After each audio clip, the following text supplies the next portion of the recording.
مردية فادخلي في عبادي وادخلي جنتي.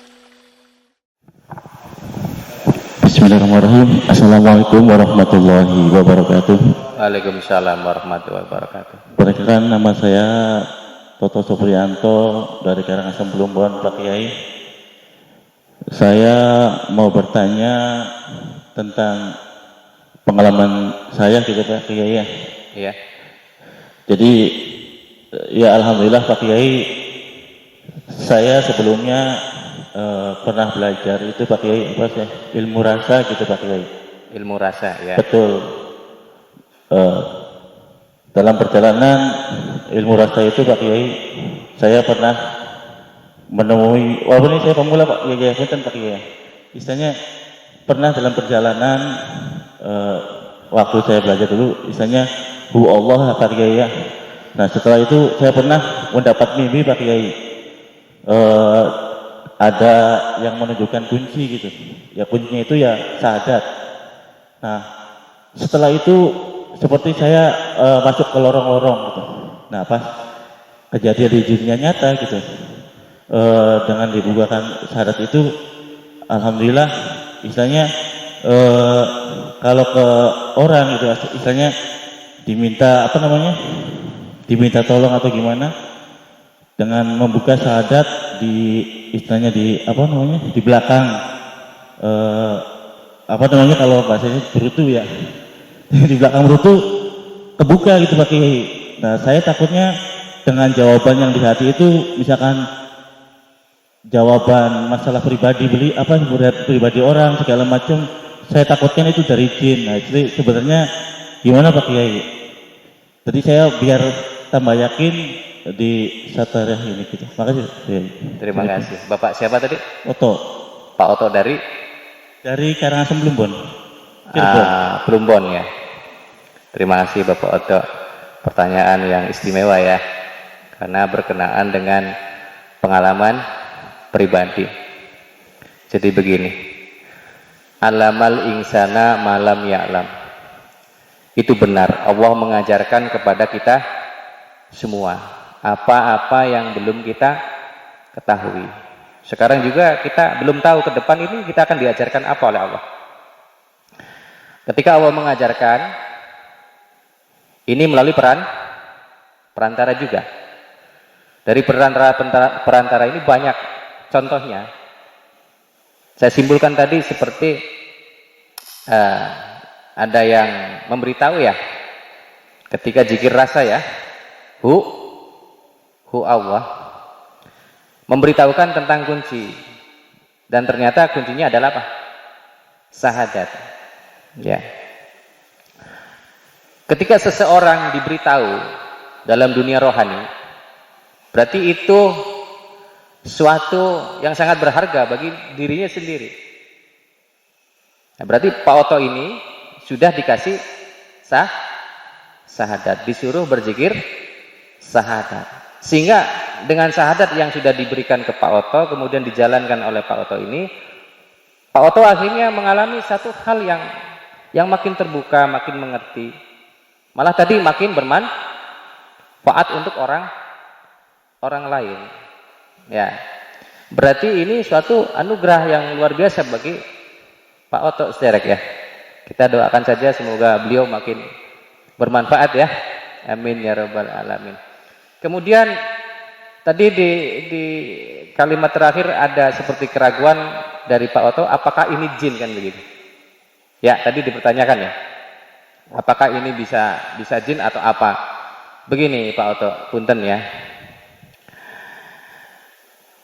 Jin itu dulu istimewa. Sebelum manusia ini ada. Bahkan jin ini penghuni di bumi sebelum manusia. Maka di situ di Cirebon sendiri bilang ada Sang Yang Jan ya. Atau nanti Banujan ya. Nah, dia sama. Diperintahkan juga untuk beribadah. Nah,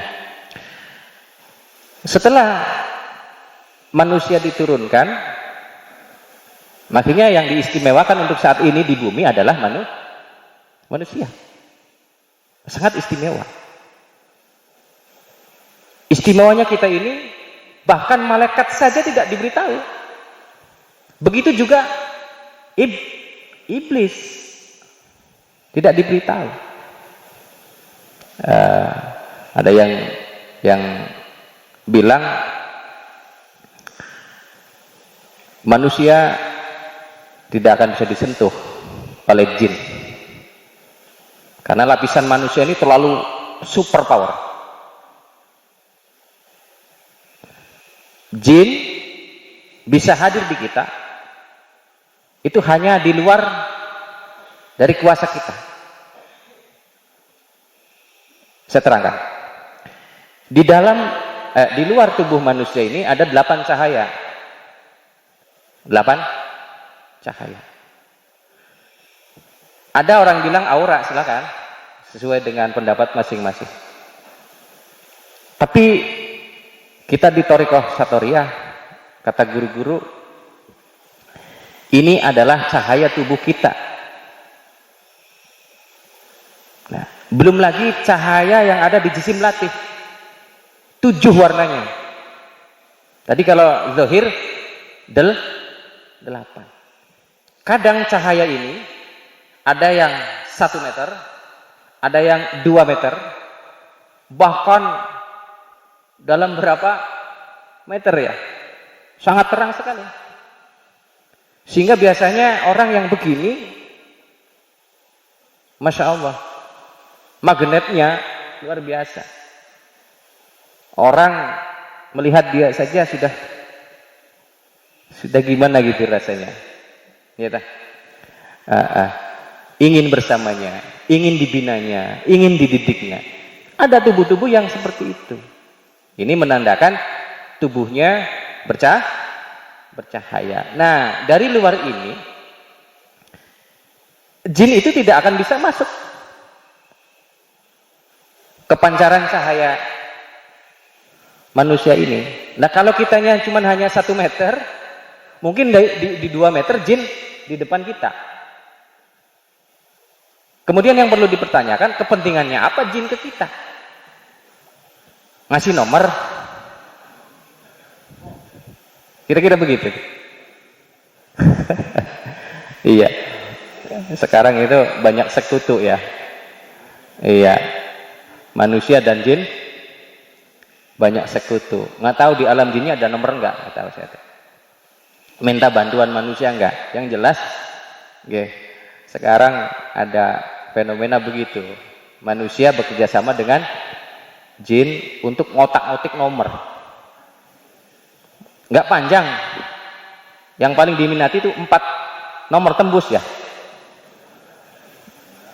Ya, ada apa ini jin hadir ke kita? Begini, jin hadir ke kita itu ada kepentingan. Kepentingan apa? Kita orang thariqat harus positif. Tentunya kepentingan tentang hal ibadah. Ada tidak jin yang hadir di depan wali kemudian bukan untuk urusan ibadah? Nggak ada. Pasti urusannya ibadah. Pasti urusannya untuk siar. Nah, ada apa jin yang hadir ini? Jawabnya dalam Thariqah Satoriyah adalah kepentingan kepositifan, tidak kepentingan negatif. Kita memanagenya harus begitu. Kita harus berkeyakinan begitu supaya yang hadir ketika sampai didatangi jin bukan hal-hal yang negatif. Nah, kemudian saya juga dulu pernah dipertanyakan, Kang, apakah bisa manusia masuk ke alam jin? Bisa. Ada yang tidak bisa, bisa. Sampean bisa nggak bisa? Bisa. Mau?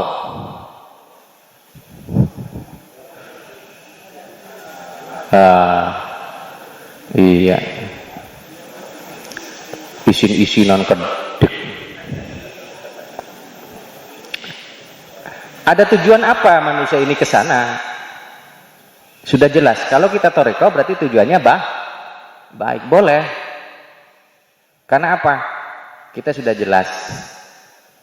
Ada penjelasan dari Allah bahwa manusia dan jin ini diperuntukkan untuk apa? Ibadah. Jadi kalau orang toriko urusannya begitu. Terus ibadah. Nah, kemudian bagaimana prosesnya? Ya nggak main-main. Karena apa? Manusia yang bisa ke sana itu manusia khusus. Manusia khusus yang ilmunya khusus. Siapa yang ke sana? Bukan ininya kita. Nah, agar bisa nyaman ke sana, maka manusia yang diterbangkan itu jisim latif. Jisim latif. Nah, berarti jelas sekarang manusia juga adalah makhluk gaib. Ada dua kita, diri dohir dan diri batin.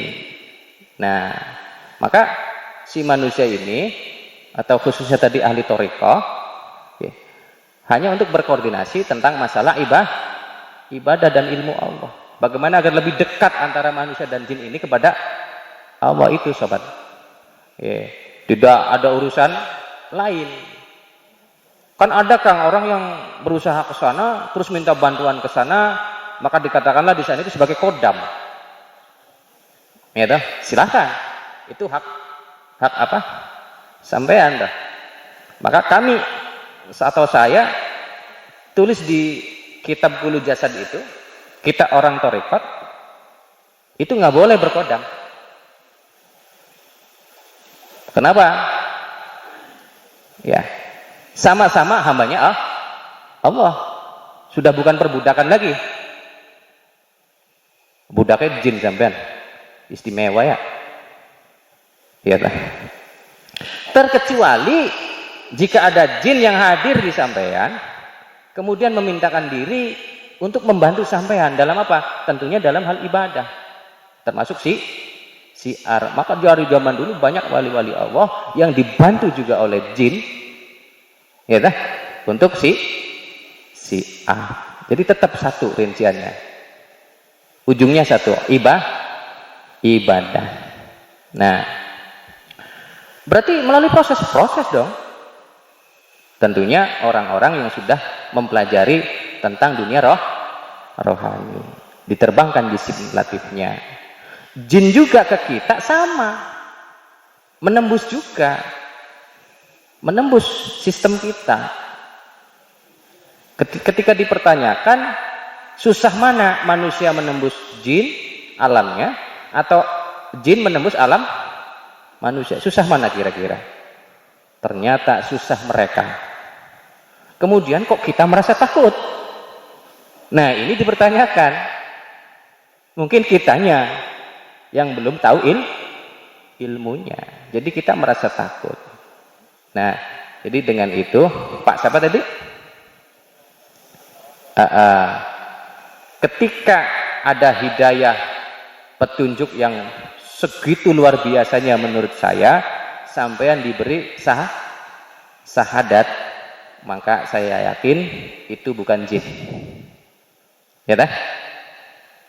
Ya. Nah, maksudnya bukan jin yang asalan. Nah, kalau toh itu jin, mungkin saja jin yang takwa dengan Allah Subhanahu wa Ta'ala untuk memberikan itu kesampaian.